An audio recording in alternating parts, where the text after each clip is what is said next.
Hello friend, welcome back to my channel. আজকে আমি তোমাদেরকে একটা পমফ্রেট মাছের রেসিপি দেখাবো।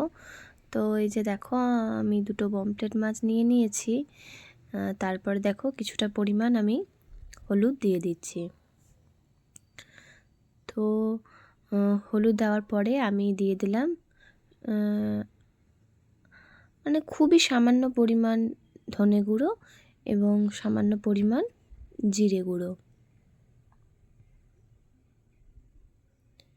তারপর দিয়ে দিচ্ছি যে আদা এবং রসুনের যে গ্রেট করে রেখেছিলাম, ওই 4-5টা কোয়া রসুন এবং একটা ছোট্ট আদা গ্রেট করে রেখেছিলাম, সেটাকে দিয়ে দিলাম। আর দিয়ে দিলাম কেটে রাখা এক টুকরো লেবুর রস। তো সবাই এমনি নর্মালি ভেজে খায়, তো আমার নর্মালি ভাজাটা খুব একটা ভালো লাগে না, তাই আমি এরকম করেই খাই। তাই আমি আমার পছন্দের মতো এটা করে নিচ্ছি।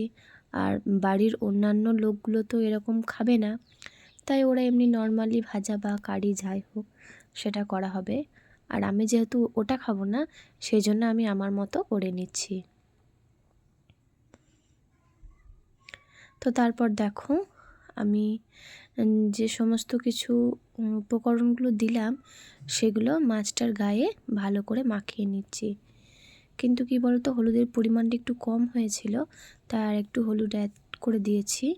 আর এবার দিয়ে দিলাম ওই 1.5 টেবিল চামচ মতো বেসন। আর তোমাদের বাড়িতে বেসন না থাকলে তোমরা মুড়ি গুঁড়ো ব্যবহার করতে পারো। আর দিয়ে দেবে সামান্য পরিমাণ মানে আন্দাজ মতো লবণ।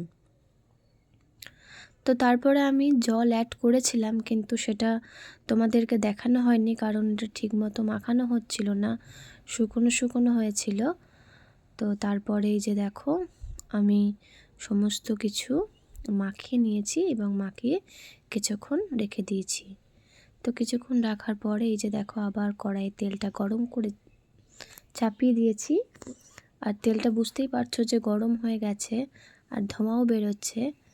তাই এবারে মাছটাকে নিয়ে আমি কড়াইয়ে দিলাম। আর কড়াইয়ে ভালো করে এপাশ ওপাশ যেরকম মাছ ভাজে সেরকম তোমরা মাছটা ভেজে নিলেই তোমাদের এই পমফ্রেট মাছের এই ফ্রাই রেসিপিটা তোমরা হয়ে যাবে। আর তোমরা এই যে দেখো, আমার হয়ে গেছে। তো আমার তো খুবই ভালো লাগে, তোমরাও একদিন ট্রাই করে দেখতে পারো। তো ভিডিওটি কেমন লাগলো অবশ্যই কিন্তু লাইক কমেন্টের মাধ্যমে আমাকে জানাতে ভুলো না।